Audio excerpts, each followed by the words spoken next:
الصلاة والسلام علیک یا سیدی یا رحمت للعالمین وعلی آلک و اصحابک یا سیدی یا شفیع المذنبین۔ الصلاة والسلام علیک یا سیدی یا اکرم الاولین والآخرین وعلی آلک و اصحابک یا سیدی یا شفیع المذنبین۔ آج کی رات کے حوالے سے ہمارے آقا صلی اللہ تعالی علیہ وآلہ وسلم نے ارشاد فرمایا لوگوں کی زندگیاں ایک شعبان سے دوسرے شعبان تک منقطع ہوتی ہیں، حتیٰ کہ ایک آدمی نکاح کرتا ہے، اس کی اولاد ہوتی ہے، لیکن اس کا نام مردوں میں لکھا جا چکا ہوتا ہے۔ یہ آج کی رات فیصلے کی رات ہوتی ہے، اس میں کتنا کس نے جینا ہے وہ بھی لکھ دیا جاتا ہے، کس کی موت کب ہوگی وہ بھی لکھا جاتا ہے، کس کو کتنا رزق ملے گا وہ بھی لکھا جاتا ہے، اور جو آگے کرے گا وہ بھی لکھا جاتا ہے، اور یہ تمام معاملات اللہ تعالیٰ فرشتوں کے سپرد فرما دیتا ہے۔ ایک اور حدیث پاک میں امام ترمذی اس حدیث پاک کو اپنی صحیح میں جامع میں لے کے آئے ہیں۔ اما عائشہ صدیقہ رضی اللہ تعالیٰ عنہ فرماتی ہیں کہ ایک رات میں نے آپ صلی اللہ تعالیٰ علیہ وآلہ وسلم کو گم پایا، یعنی آپ صلی اللہ علیہ وسلم کی متعدد ازواج تھیں، متعدد بیویاں تھیں، تو ہر رات ایک اپنی بیوی کے پاس رہتے۔ وہ دن جو آیا وہ اما عائشہ صدیقہ کی باری تھی۔ اما عائشہ صدیقہ فرماتی ہیں جب رات کو میری آنکھ کھلی تو میں نے حضور کو بستر پر نہیں پایا، تو مجھے پریشانی لاحق ہوئی کہ حضور کہاں چلے گئے۔ تو میں نے دیکھا کہ آپ صلی اللہ تعالی علیہ وآلہ وسلم بقیع کے قبرستان میں ہیں۔ آپ صلی اللہ علیہ وسلم نے جب مجھے دیکھا تو فرمایا کہ اے عائشہ، کیا تم کو یہ خطرہ تھا کہ میں تمہارا حق کسی اور کو دیتا؟ عرض کی یا رسول صلی اللہ علیہ وسلم، میں نے گمان کیا تھا کہ شاید آپ کسی اپنی دوسری بیوی کے پاس تشریف لے گئے ہیں۔ آپ صلی اللہ تعالی علیہ وآلہ وسلم نے ارشاد فرمایا، عائشہ، آج کی رات نصف شعبان کی رات ہے۔ یہ آج کی جو رات ہے، آج کی رات نصف شعبان کی رات ہے، اور آج کی رات کو اللہ رب العزت اپنی شان کے مطابق آسمان دنیا پر جلوہ فرما ہوتا ہے، اور اتنی اس کی رحمت برستی ہے، اتنی رحمت برستی ہے کہ قبیلہ کلب کی بکریوں کے بالوں سے بھی زیادہ اللہ تعالیٰ لوگوں کی بخشش فرما دیتا ہے۔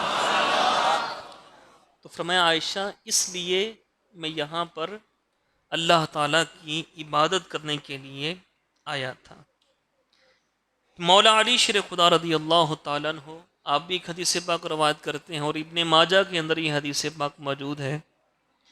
آپ صلی اللہ علیہ وسلم نے فرمایا جب نصف شعبان کی رات ہو تو اس میں قیام کرو، اس میں قیام کرو، مطلب نفل پڑھو، پڑھیں گے نا انشاءاللہ۔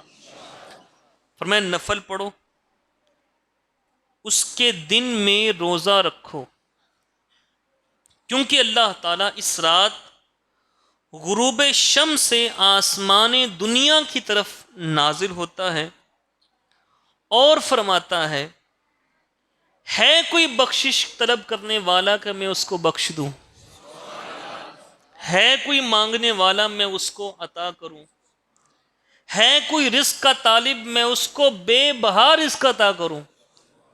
آپ صلی اللہ علیہ وسلم نے فرمایا کہ یہ آوازیں اللہ تعالیٰ کی طرف سے صبح صادق تک آتی رہتی ہیں۔ تو آج کی رات بڑی ہی برکتوں کی حامل ہے، اور جیسے آپ نے پیچھے بھی سنا، اور صحیح ابن حبان کے اندر بھی موجود اور ابن ماجہ کے اندر بھی موجود، آپ صلی اللہ علیہ وسلم نے فرمایا کہ اللہ تعالیٰ شعبان کی نصف کو اپنی مخلوق کی طرف متوجہ ہوتا ہے اور تمام مخلوق کو بخش دیتا ہے۔ اچھا، پیچھے قبیلہ کلب کہا تھا نا، عرب میں قبیلہ تھا جس کا نام تھا کلب، قبیلہ کلب۔ اس قبیلے کے پاس بہت ساری بکریاں تھیں۔ مکہ پاک میں سب سے زیادہ، مدینہ پاک میں سب سے زیادہ جو بکریاں تھیں وہ اس قبیلے کے پاس تھیں۔ تو کوئی ایک بکری کے بالوں کو گننا شروع کرے تو وہ ممکن نہیں ہے، بہت مشکل ہے، بہت مشکل۔ تو آپ نے فرمایا تھا کہ قبیلہ کلب کی بکریوں کے بالوں سے زیادہ، مطلب یہ کہ مبالغہ ہے کہ بے انتہا اللہ تعالیٰ لوگوں کی اس رات بھی بخشش فرماتا ہے۔ ہاں، لیکن آپ صلی اللہ تعالیٰ علیہ وآلہ وسلم نے فرمایا اس رات چند لوگوں کی بخشش نہیں ہوتی۔ توجہ کے ساتھ یہ سنیے گا کہ دیکھیں کہ کتنی بخشش والی رات ہے، کتنی عظمت والی رات ہے، رحمت والی رات۔ تو اگر آج بھی کوئی شخص اپنی بخشش حاصل نہ کر سکا تو یہ بدبختی ہے۔ آپ صلی اللہ علیہ وسلم نے فرمایا اللہ تعالیٰ تمام مخلوق کو بخش دیتا ہے سوائے مشرک کے، جو اللہ کے ساتھ شرک کرتا ہے، الامان والحفیظ، سوائے مشرک کے۔ دوسرا، کینہ پرور کے۔ کس کے؟ کینہ پرور کے۔ کسی مسلمان کے بارے میں دل میں نفرت رکھنا، یہ کینہ ہے۔ یہ کیا ہے؟ بولیے، کینہ ہے۔ یہ اپنے بھائی کے خلاف، اپنے چچا کے خلاف، اپنے ماموں کے خلاف، اپنے کسی بھی قریبی یا دور کے رشتہ دار کے خلاف، کسی مسلمان ہمسائے کے خلاف، کسی بھی مسلمان کے خلاف دل میں نفرت رکھنا، یہ کینہ ہے۔ یہ کیا ہے؟ کینہ۔ تو فرمایا اس رات اللہ رب العزت کینے والوں کی بخشش نہیں فرماتا۔ میں بھی غور کروں، آپ بھی اپنے دلوں پر غور کریں کہ میرے دل میں کس کس کی نفرت ہے، کس مسلمان۔ غلطیاں ہر ایک سے ہوتی ہیں، ہر ایک سے غلطیاں ہوتی ہیں، کوئی بھی معصوم نہیں۔ اگر میرے بھائی سے غلطی ہو گئی، اس نے میرا کوئی حق مار دیا تو میں نے بھی کسی کا کچھ کیا ہوگا نا۔ اگر اس نے میرے ساتھ زیادتی کی تو میں نے بھی کچھ کی ہوگی نا۔ اور پھر ایک اور حدیث پاک یہاں پر سنیں، آتا ہے دل میں کہ نہیں میرے ساتھ بڑی زیادتی کی ہے، میرے ساتھ اس نے بڑی زیادتی کی، یہ دل میں آتا ہے۔ لیکن ساتھ ہی ہمارے آقا صلی اللہ تعالیٰ علیہ وآلہ وسلم نے ارشاد فرمایا وَاعْفُ عَمَّنْ ظَلَمَكَ، اے میری امتی، جو کوئی تیرے اوپر ظلم کرے، زیادتی کر دے، تو اسے معاف کر دے، اللہ تجھے معاف فرما دے گا۔ تو اپنے بھائی کو معاف کر دے۔ وَاعْفُ عَمَّنْ ظَلَمَكَ، جو تیرے ساتھ زیادتی کرے تو اسے معاف کر دے۔ صِلْ مَنْ قَطَعَكَ، جو تجھ سے تعلق توڑے تو اس کے ساتھ تعلق جوڑ۔ آج کل تو ہم چھوٹی موٹی باتوں سے اپنے رشتہ داروں کو سے بالکل دور ہو گئے۔ چھوٹی موٹی باتیں، شادی پہ صحیح طریقے سے بھئی پروٹوکول نہیں دیا، شادی پہ یہ معاملہ کر دیا، کوئی مجھے پروٹوکول نہیں دیا۔ ایک شخص سے میں نے سنا، وہ کہہ رہا تھا میں اپنے عزیز کی شادی پہ گیا، اس نے باقیوں کو شیشے کے گلاس میں اس کے گھر پہ گیا تھا تو باقیوں کو شیشے کے گلاس میں وہ دیا، تو مجھے اس نے سٹیل کے گلاس میں دیا، تو مجھے بڑا فیل ہوا، تو میں نے اس کے بعد اس کو بلایا نہیں۔ یہ چھوٹی چھوٹی باتیں کیا کر دیا، اپنے بھائی سے قطع تعلقی کر دی اور اس کے خلاف دل میں نفرت رکھی۔ میرے بھائیوں، آج کی اس مبارک ترین رات کے اندر بھی اللہ تعالیٰ ایسے بندے کی بخشش نہیں فرمائے گا۔ ابھی توبہ کیجئے۔ یہ توبہ کرنے اس کا اظہار کرنا بھی ضروری نہیں ہے۔ اللہ تعالیٰ دلوں سے باخبر ہے، اللہ تعالیٰ دلوں سے باخبر ہے۔ دل میں یا اللہ جو پیچھے ہو گیا وہ معاف کر دے، آئندہ میں نہیں کروں گا، دل میں توبہ کر لے اور جو بندہ توبہ کر لیتا ہے اللہ تعالیٰ کا وہ بندہ ہی بڑا پیارا ہے، وہ بندہ ہی اللہ کو بڑا پیارا ہے جو توبہ کر لیتا ہے۔ تو اپنے دل کو اپنے مسلمان بھائی کے کینے سے پاک کریں۔ اچھا یہ دو بندے ہو گئے نا، ایک مشرک، دوسرا کینہ پرور۔ تیسرا ہمارے آقا صلی اللہ علیہ وسلم نے فرمایا عادی شرابی، جو شراب پینے کا عادی ہو یہاں تک کہ وہ توبہ کر لے، یہاں تک کہ وہ توبہ کر لے۔ چوتھا زنا پر اصرار کرنے والا، زانی جو زنا کرتا ہو، اللہ محفوظ فرمائے، ہماری اولادوں کو بھی محفوظ فرمائے۔ یہ بہت ہی معذرت کے ساتھ، انتہائی معذرت کے ساتھ اپنے بچوں کا خیال کیا کریں۔ آپ انہیں اسکول بھیجتے ہیں، انہیں آپ کالج بھیجتے ہیں، انہیں یونیورسٹی بھیجتے ہیں، اعتماد کریں اپنے بچے پر، اعتماد کریں اپنے بیٹے پر، اعتماد کریں بیٹی پر بھی اعتماد کریں، لیکن خیال رکھنا ان کا آپ کی ذمہ داری ہے۔ اور مجھے ویسے سمجھ نہیں آتی کہ جو اپنی بیٹیوں کو، اپنی بہنوں کو ایجوکیشن جہاں لڑکے لڑکیاں اکٹھے پڑھتے ہوں وہاں بھیج دیں، وہ سمجھ نہیں آتی وہ کیسے ہیں۔ یہ ایک بندہ وہ آگ میں کسی کو دھکا دے دے، پھر وہ آگ سے بچ کیسے جائے؟ آگ سے وہ بچ کیسے جائے؟ خیر اس وقت یہ میرا موضوع نہیں ہے۔ تو یہ الامان والحفیظ جو میں الحمدللہ میرے کافی دوست احباب ہیں، کالجز میں بھی پڑھتے ہیں، یونیورسٹی میں، ان سے اطلاعات جو ملتی ہیں اچھے بھی ہیں الحمدللہ، اچھے بھی ہیں کالجوں میں پڑھنے والے، یونیورسٹی میں پڑھنے والے اچھے بھی ہیں، لیکن جو میجورٹی ہے وہ الامان والحفیظ وہ زنا کی طرف جا چکے ہیں، زنا کی طرف جا چکے، اور اوپر سے رہی جو کسر ہے وہ ہماری میڈیا نے نکال دی، موبائلوں نے نکال دی، بس اللہ ہی حافظ ہے۔ خیر اس رات جس کی بخشش نہیں ہوگی، فرمایا جو زنا پر اصرار کرنے والا ہے، فرمایا اس کی اس رات بھی بخشش نہیں، ہاں یہاں تک کہ وہ توبہ کر لے، یہاں تک کہ وہ توبہ کر لے۔ پھر اس سے اگلا توجہ کے ساتھ سنیے گا، توجہ ہے نا؟ اونچی آواز سے بولیے۔ اگلا جو میرے آقا صلی اللہ علیہ وسلم نے فرمایا کہ جس کی آج کی مبارک ترین رات میں، کہ جس رات میرے آقا صلی اللہ علیہ وسلم نے فرمایا کہ پوری مخلوق کی بخشش ہو جاتی ہے لیکن ان کی نہیں ہوتی، جن کی فہرست میں ایک میرے آقا صلی اللہ علیہ وسلم نے فرمایا جو رشتہ داروں سے تعلق توڑنے والا ہے، جو قطع تعلقی کرے، رشتہ داروں سے قطع تعلقی کرنا، رشتہ داروں کو نہ بلانا۔ ہاں کوئی دینی وجہ ہے، کوئی دینی غیرت کی وجہ سے نہیں بلانا، وہ الگ چیز ہے، شریعت کے ماتحت ہے نا سب۔ خدا نہ خواستہ کوئی قادیانی ہو گیا، اس کو تو نہیں بلائیں گے نا۔ کوئی بد مذہب ہو گیا، کوئی صحابہ کے خلاف بکنے لگ گیا تو اس کو تو نہیں بلائیں گے نا۔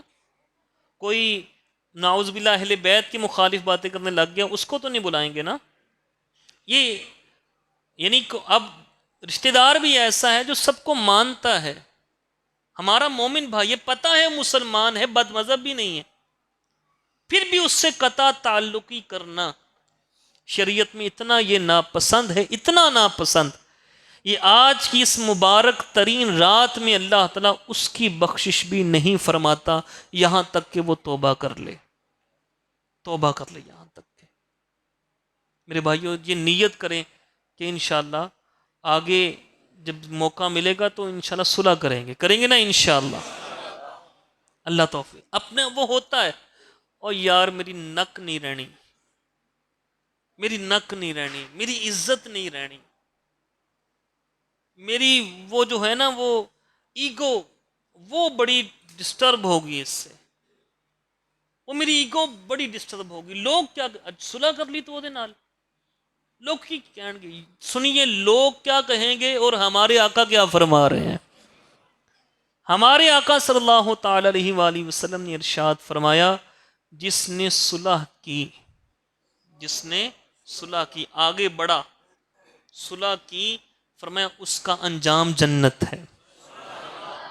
اور پھر تھوڑا ہوتا ہے نا، میں اس سے سلام لوں، آگے بڑھ کے میں سلام لوں، میں تو میاں صاحب ہوں، میں تو رانا صاحب ہوں، میں تو چودھری صاحب ہوں، میں تو بٹ صاحب ہوں، میں یہ صاحب ہوں، میں وہ. ہوتا ہے نا یہ. میرے آقا صلی اللہ علیہ وسلم کو تکبر فرمایا، تکبر کرنے والے کو اللہ تعالیٰ جنت تو کیا، جنت کی خوشبو بھی وہ نہیں سونگھ پائے گا. جس کے دل میں، یہ حدیث پاک ہے، فرمایا جس کے دل میں رائی کے دانے کے برابر بھی تکبر ہوگا نا، وہ جنت میں نہیں جا سکتا. رائی کا دانہ یہ گندم کے دانے سے بھی چھوٹا ہوتا ہے. فرمایا جس کے دل میں رائی کے دانے کے برابر بھی تکبر ہوگا وہ جنت نہیں جا سکتا. تکبر کو نکالیں، عاجزی پیدا کریں. اچھا، صلح آپ نے کر لی نا اپنے بھائی سے، آگے گئے اس کو سلام کر لیا. اچھا یہ بھی ہے، زیادہ ملنے جلنے کو نہیں دل کر رہا نا، کوئی بات نہیں، آپ پیچھے ہو جائیں. بس جب سامنے آئے سلام لے لیں اس سے، مصافحہ کر لیں، بھئی خیریت سے ہیں، طبیعت ٹھیک ہے. بس نہ زیادہ ملے، طبیعت نہیں ملتی آپ کی زیادہ نہ، لیکن جو قطع تعلقی ہے بالکل ہی اس کو چھوڑ دینا، یہ بہت ہی ناپسندیدہ چیز ہے. اور اتنی ناپسندیدہ کہ آج کی رات بھی شب برات ہے. آج برات کا معنی نجات دینے والی رات، کہ نجات دینے والی رات. اور شب قدر وہ جو رمضان میں آتی ہے، پھر اس کے بعد جو عید کی رات ہے، بڑی عید کی رات، چھوٹی عید کی رات، جس میں بے بہا لوگوں کی اللہ بخشش فرماتا ہے. فرمایا ان راتوں میں بھی اس بندے کی بخشش نہیں ہوگی جو قطع تعلقی کرتا ہے، رشتہ داروں سے قطع تعلقی کرتا ہے. اچھا آپ آگے گئے، آپ نے اس کو مصافحہ کر لیا. اب دل میں، اچھا جو یہ بھی حضور نے فرمایا جس نے اسلام کرنے میں پہل کیا نا، اس کا دل تکبر سے بری ہے. کمال نہیں ہو گیا؟ اس کا دل تکبر سے بری ہے، اس کے دل میں تکبر نہیں ہے. اب اس نے جب تکبر نہیں تو عاجزی اس نے کی. اب جب عاجزی کی، اب اسے کیا ملے گا؟ حضور کی زبان پہ اعتبار ہے نا، اونچی آواز سے بولیے، سنیے گا دل پہ ہاتھ رکھ کے یہ جملہ سنیے، حدیث پاک سنیے گا. ہمارے آقا صلی اللہ علیہ وسلم نے ارشاد فرمایا، من تواضع للہ رفعہ اللہ. فرمایا جس نے عاجزی کی اور آگے بڑھ کر صلح کر لی، اللہ تعالیٰ اسے خود عزت عطا فرمائے گا. اللہ اسے خود، تمہاری عزت یہ دنیا کے لوگوں نے تمہیں عزت دینی ہے. ان دنیا داروں کی وجہ سے میری ان دنیا عزت والا کون؟ جو اللہ کے نزدیک عزت والا ہے. وَتُعِزُّ مَن تَشَاءُ وَتُذِلُّ مَن تَشَاءُ. اللہ جسے چاہے عزت دے، جسے چاہے ذلت دے. عزت دینے والا کون؟ ذلت دینے والا کون؟ اللہ. اور حضور نے فرمایا اللہ کسے عزت دے گا؟ جو عاجزی کرے گا، جو عاجزی کرے گا. تو میرے بھائیو توبہ کیجئے. اگر کسی کے رشتہ دار کوئی معاملہ ایسا ہے نا، اس چیز سے بھی توبہ کیجئے کہ انشاءاللہ میں اپنے رشتہ داروں سے صلح کروں گا. اور خصوصاً اہتمام کے ساتھ جو آپ کے غریب رشتہ دار ہیں، ہاں جو آپ کے غریب رشتہ دار ہیں، ان سے لازمی صلح کیجئے گا، لازمی ان سے صلح کیجئے گا، ان کا خیال رکھا کریں. ہم جب تھوڑا پیسہ مل جائے نا تو پھر اکڑ آ جاتی ہے، اکڑ آ جاتی. میں اس سے کیوں ملی، میرا اسٹیٹس نہیں ہے. پھر بتانے میں بھی شرم محسوس ہوتی ہے کہ بھئی وہ میرا رشتہ دار ہے. یہ بتانے میں بعض اوقات شرم محسوس ہوتی ہے. نہیں، جو آپ کا غریب رشتہ دار ہے نا، اس سے تعلق زیادہ نبھاؤ، اس کی حاجات کو پورا کرنے کی کوشش کرو، اس کی ضرورت کو پورا کرنے کی کوشش کرو. اور یہ بھی میرے آقا صلی اللہ علیہ وسلم کی حدیث پاک ہے. فرمایا جس نے اپنے کسی مسلمان بھائی کی حاجت کو پورا کیا، اللہ تعالیٰ اس کی حاجات کو خود پورا فرمائے گا. اللہ ہمیں اس کی توفیق دے، اللہ ہمیں اس کی توفیق دے. تو یہ آپ صلی اللہ علیہ وسلم نے فرمایا کہ جو رشتہ داروں سے قطع تعلقی کرنے والا ہے، اس کی آج کی رات بھی بخشش نہیں. پھر اس کے بعد حضور نے فرمایا چغل خور، چغل خور، چگلی کھانے والا. ایسی بات ہے نہیں کسی کی لیکن اس کے سر پہ لگا دینی، بھئی یہ نشئی ہے، یہ وہ ہے، یہ وہ ہے نہیں، ایسے ہی اس کے سر پہ الزام تھوپ دینا، چگلی کرنا، اس کے خلاف کسی کو بھڑکانا. فرمایا آج کی رات بھی اس بندے کی بخشش نہیں، ہاں یہاں تک کہ وہ توبہ کر لے. اور پھر آپ صلی اللہ علیہ وسلم نے فرمایا ماں باپ کا نافرمان، جو ماں باپ کا نافرمان ہے، حضور نے فرمایا آج اس مبارک ترین رات میں اس کی بخشش بھی اللہ نہیں فرماتا جو ماں باپ کا نافرمان ہو۔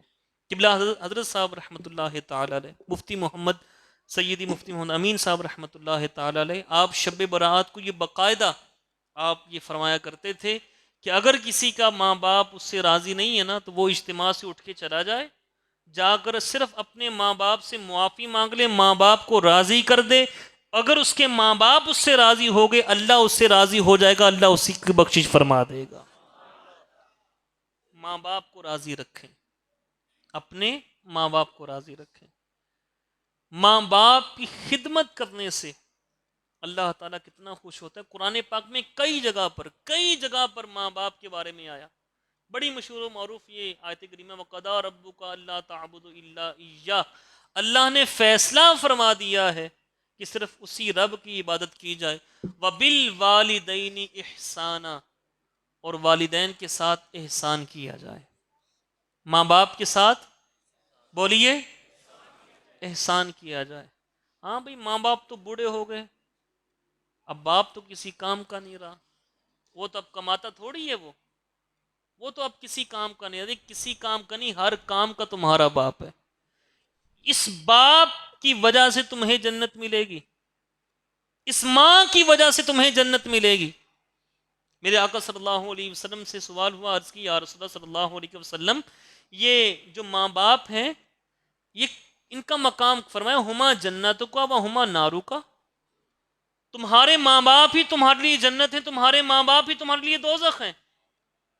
عرض کی یا رسول اللہ صلی اللہ علیہ وسلم، مسئلہ سمجھ نہیں آیا، ماں باپ ہی جنت، ماں باپ ہی دوزخ، سمجھ نہیں آیا۔ آپ صلی اللہ علیہ وسلم نے آگے فرمایا اگر تمہارے ماں باپ تم سے راضی ہیں تو وہ تمہارے لیے جنت کا سبب ہے، اور اگر تمہارے ماں باپ تم سے راضی نہیں تو وہ تمہارے لیے جہنم کا سبب ہے۔ اللہ ہمیں اپنے ماں باپ کو راضی رکھنے کی توفیق دے۔ کامیابی چاہتے ہیں، ایک نسخہ بتاؤں، وظیفہ بتاؤں؟ کامیابی اگر چاہتے ہیں، کون کون کامیابی چاہتا ہے؟ ہاں، یہ شریعت، ہاتھ نیچے کرنے، وظیفہ ہے، اور یہ وظیفہ اپنی زبان میں ہے، یہ وظیفہ اپنی زبان میں ہے۔ اس وظیفے پہ آپ عمل کر لیں، دنیا و آخرت کی بھلائیاں آپ کے قدموں میں ہوں گی۔ اور اس وظیفہ بھی کوئی یہ نہیں کہ میں آپ سے کوئی کہوں کہ بھائی آیت کریمہ پڑھیں، آپ کوئی وہ بھی پڑھیں، لیکن ماں باپ کے حوالے سے ایک وظیفہ میں آپ کے سامنے پیش کرتا ہوں۔ وہ وظیفہ کیا ہے؟ وہ وظیفہ یہ ہے، آپ کا باپ آپ سے کہے نا بیٹا یہ کرو، آپ نے آگے سے یہ کہنا ابا جی جتنا تسی کہنا ادھا ہی ہونا ہے۔ یہ جملہ، ابا جی جتنا تسی کہنا ادھا ہی ہونا ہے، ابا جی جتنا تسی کہنا ادھا ہی ہونا ہے، ماں جی جتنا تسی کہنا ادھا ہی ہونا۔ یہ وظیفہ، یہ جملہ اپنے ماں باپ کے سامنے بولتے رہا کریں۔ اس سے باپ کے دل کو جو ٹھنڈ پڑے گی نا، اس ٹھنڈ سے جو دعا نکلے گی دل سے، اللہ دنیا بھی بہتر فرما دے گا، آخرت بھی بہتر فرما دے گا۔ ماں جی جتنا تسی کہنا ادھا ہی ہونا ہے، ماں جی کہ بیٹا یہ کر، ماں جی جتنا تسی کہنا ادھا ہی ہونا ہے۔ اپنی عقل کو ماں باپ کے اوپر قربان کر دو، اپنی عقلوں کو ماں باپ کے اوپر قربان کر دو۔ باپ کہتا ہے بیٹا نہیں وہاں نہیں جانا ہے، وہ کام نہیں کرنا، بڑا فائدہ نظر آ رہا ہے، ابا جی جتنا تسی کہنا ادھا ہی ہونا ہے۔ کیا کہنا ہے؟ ابا جی جتنا تسی کہنا، جتنا تسی کہنا ادھا ہی ہونا ہے۔ ماں کہے ماں جی جتنا تسی کہنا ادھا ہی ہونا ہے، ماں جی جتنا تسی کہنا ادھا ہی ہونا ہے۔ ہاں لیکن یہاں پہ یہ میں تھوڑا سرچ کر دوں، شریعت کے مطابق، شریعت کے مطابق بیٹا وہ جو چھوٹے بچے بھی بیٹھے ہیں نا 19-20 سال کے، ماں کہتی ہے بیٹا جا نا یہ چیز لا دے، ماں جی کسی اور نو کو وہ ایسے نہیں کہنا، نہیں ایسے نہیں کہنا، بلکہ ماں جی جتنا تسی کہنا، جتنا تسی کہنا ادھا ہی ہونا ہے۔ یہ جملہ اس کو وظیفہ بنا لیں بھائی۔ اپنے ماں، آپ کا باپ آپ سے کہے، آپ کی ماں جو آپ سے کہے، دنیا کے حوالے سے اور شریعت کے مطابق ہو، اور اس میں کسی کے حق کی پامالی بھی نہ ہوتی۔ یہ نہ ہو کہ بعض اوقات میں مائیں اچھی ہوتی ہیں، مائیں کبھی بھی اپنے بیٹے کا برا نہیں سوچ سکتی، لیکن بعض اوقات کچھ ایسی حالت بن جاتی ہے کہ وہ پھر ماں کہتی ہے اپنی بیوی نو ٹنگ کے رکھ، وہ نہیں. بیوی کے حقوق بھی پورے کرنے ہیں. ٹھیک ہے نا, بیوی کے حقوق وہ بھی پورے کرنے ہیں, ماں باپ کے حقوق بھی پورے کرنے ہیں.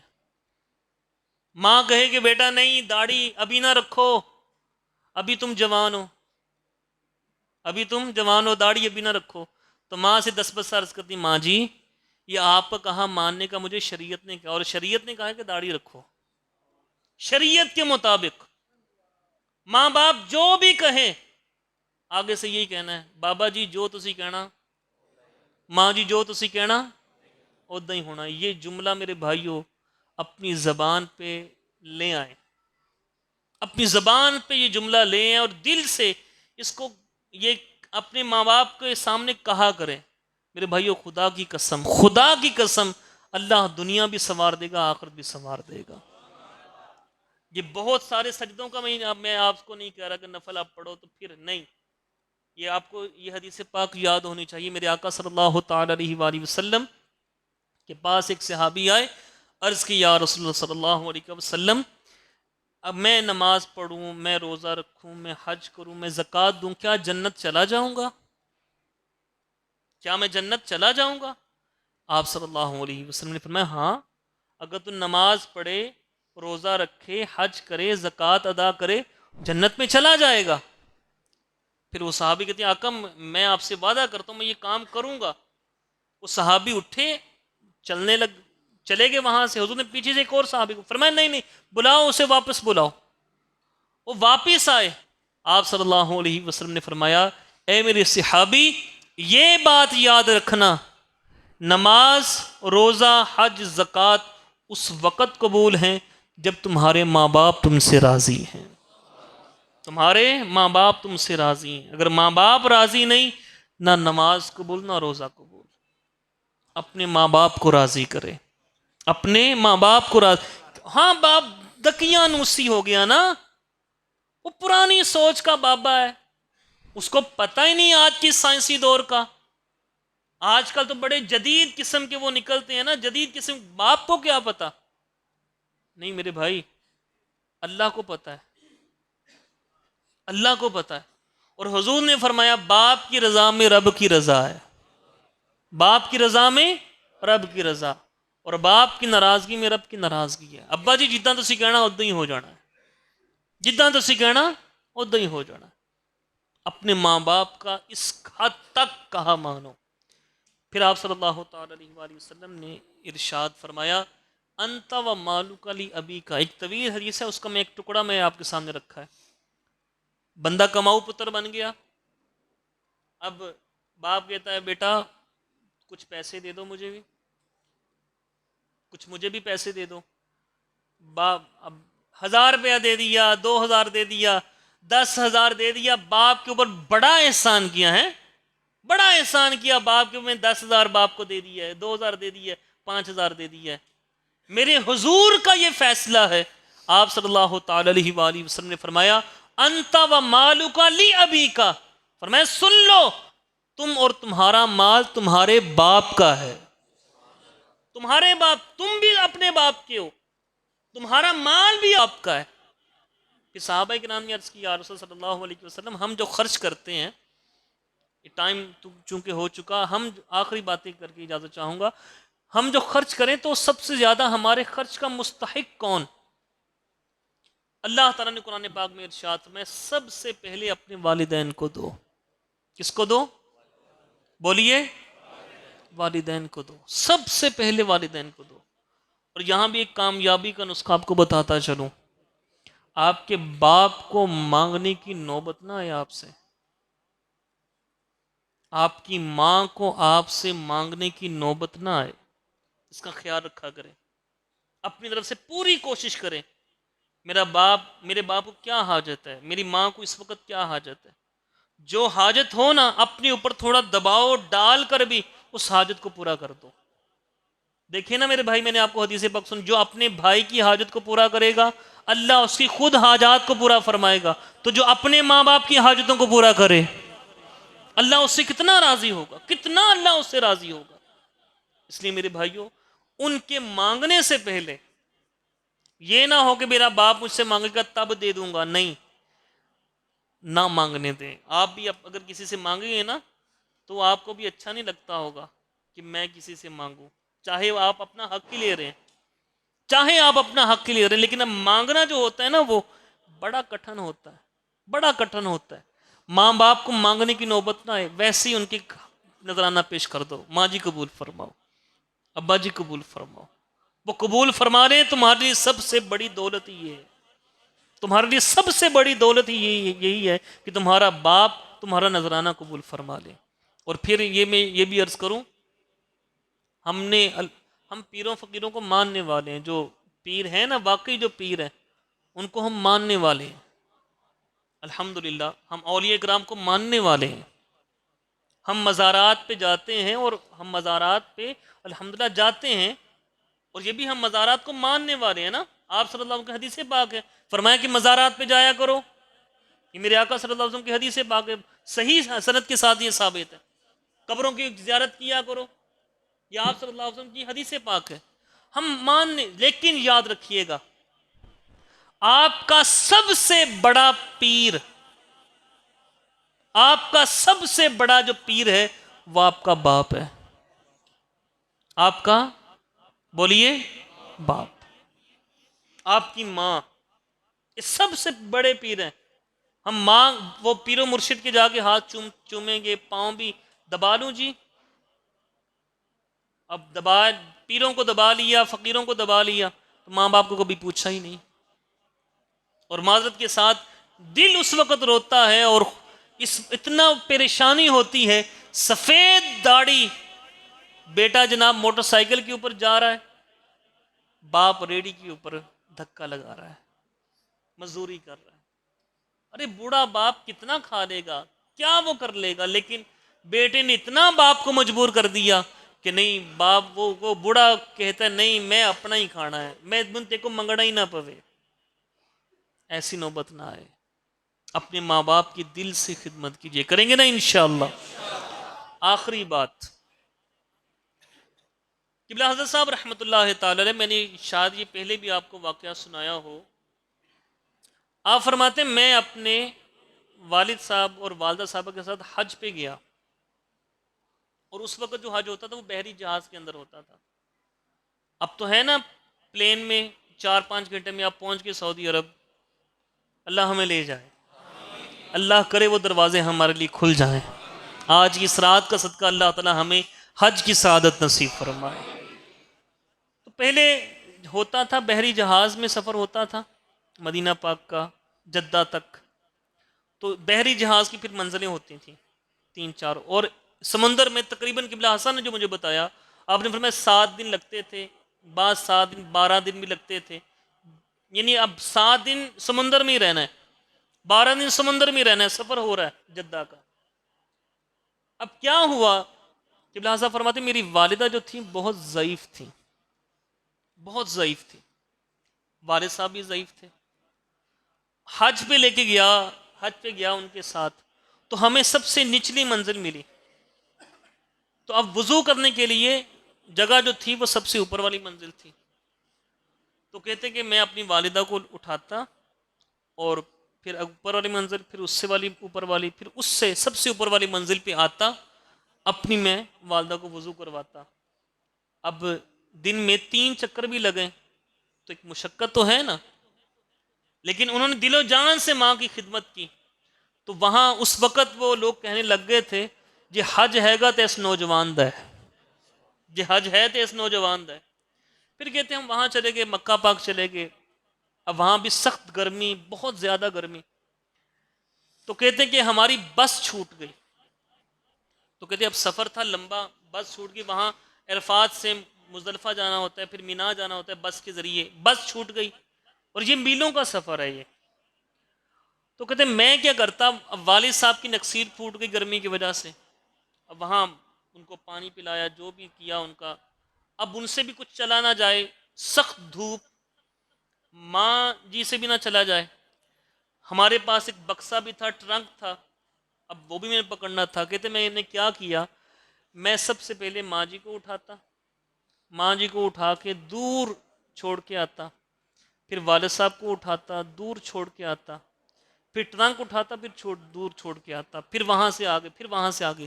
اس طرح میں اگلے میدان میں داخل ہوا، اپنی والدہ اور والد صاحب کو اس طرح اٹھا اٹھا کے میں آگے گیا.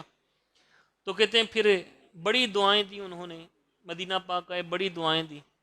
پھر جب کہتے ہیں کہ ہم آئے نا واپس اور کراچی ہم ساحل پہ اترے، اس وقت میری والدہ کے زبان پہ یہ کلمات تھے: بچہ جی، اللہ تھانو ولیاں کتباں جو کرے. قبلہ صاحب فرماتے تھے مجھے آج جو بھی رتبہ ملا ہے نا، جو بھی میرا مقام ہے، یہ وہ اس دعا کا صدقہ ہے. اور آپ لوگوں نے خود ہی دیکھ لیا کہ جنازہ فیصل آباد میں جو ان کا ہوا، یہاں کئی لوگوں نے پڑھا ہے نا جنازہ. کس نے جنازہ پڑھا ہے؟ یہ الحمدللہ یہاں بھی موجود ہیں ابھی بھی. یعنی فیصل آباد کا سب سے بڑا جنازہ قبلہ مفتی محمد امین صاحب رحمۃ اللہ تعالی علیہ کا تھا. میرا ایک دوست ہے، مفتی صاحب ہیں وہ، تو میں نے ان سے پوچھا آپ نے جنازہ پڑھا؟ کہتے ہیں ہاں. میں نے کہاں پر؟ کہتے گمٹی پہ کھڑے ہو کے پڑھا. گمٹی پہ کھڑے ہو کے پڑھا. میں نے کہا گمٹی آپ آگے رستے؟ کہتے نہیں، آگے صفیں بنی ہوئی تھی پوری کی پوری. یہ کیا تھا؟ یہ ماں کی دعاؤں کی برکت تھی. ماں کی دعاؤں کی برکت. ماں باپ سے دعائیں لیا کرے. کروانا اور ہوتا ہے، لینا اور ہوتا ہے. ماں باپ سے دعائیں لیا کریں، ان کی خدمت کریں. اللہ ہم سب کو توفیق دے. روزانہ، یہ بھی پہلے بھی کئی دفعہ عرض کر چکا، جب گھر سے نکلیں، ہاں یہ قطع نظر اس کے آپ کے باپ کے چہرے پہ داڑھی ہے کہ نہیں، یہ ان کا اپنا فعل ہے، وہ نمازیں پڑھتے کہ نہیں پڑھتے ان کا اپنا فعل ہے، لیکن اپنے باپ کے ہاتھ چومیں، اپنی ماں کے پاؤں چومیں. حدیث پاک یاد ہے نا، جس نے ماں کے پاؤں کو بوسہ دیا اس نے جنت کو بوسہ دیا، اس نے جنت کی چوکھٹ کو بوسہ دیا. پھر حضور نے ارشاد فرمایا جس نے ماں باپ کو محبت کی نگاہ سے دیکھا اس کو اللہ تعالیٰ مقبول حج کا ثواب عطا فرماتا ہے. اچھا بس ہو گیا ختم تقریباً. اللہ تعالیٰ اس کو مقبول حج کا ثواب عطا فرماتا ہے. اللہ تعالیٰ ہمیں اپنے والدین کی خدمت کی توفیق دے. جن کے ماں باپ زندہ ہیں ان کی خدمت کریں، جن کے دنیا سے جا چکے ان کے لیے بھی کیا ہے، ان کے لیے بھی یہی میرے آقا صلی اللہ علیہ وسلم کا ایک اور فرمان عالی شان فرمایا: جس نے اپنے ماں باپ کی قبر کی زیارت کی اللہ تعالیٰ اسے بھی مقبول حج کا ثواب عطا فرماتا ہے. ان کے لیے اصال ثواب کیا کریں. اصال ثواب. اگر کچھ ایسا ہو چکا کہ آپ کے ماں باپ آپ سے راضی نہیں تھے، اب آپ ماں باپ ناراض ہوں تو کچھ بھی قبول نہیں ہے نا. آپ سن چکے، حدیث پاک میں آ چکا، کچھ بھی قبول نہیں ہے. اب ماں باپ کو راضی کرنا ہے، ماں باپ تو دنیا سے جا چکے، کیا کریں؟ آپ صلی اللہ تعالی علیہ وآلہ وسلم نے ارشاد فرمایا اب یہ کرو، ان کو زیادہ سے زیادہ اصال ثواب کرو، ان کے لیے دعائے مغفرت کرو، ان کے لیے بخشش کی دعا کرو. اللہ تعالیٰ تمہیں فرما برداروں میں لکھ دے گا. اپنے ماں باپ کی قبر پہ جایا کریں. آج بھی یہ ابھی ہم نوافل سیدہ فاطمہ رضی اللہ تعالیٰ عنہ و سلام اللہ علیہ پڑھیں گے تو اس کے بعد وقفہ ہوگا. تو اگر ہو سکے تو ماں باپ کی قبر پہ حاضری دیں. اگر دور ہے کہیں پہ تو بے شک یہیں بیٹھ کر قرآن پاک پڑھ کے، نفل پڑھ کے ان کو اصال ثواب کریں. اللہ تعالی ہماری حاضری کو شرف قبولیت عطا فرمائے. وآخر دعوانا ان الحمد للہ رب العالمین.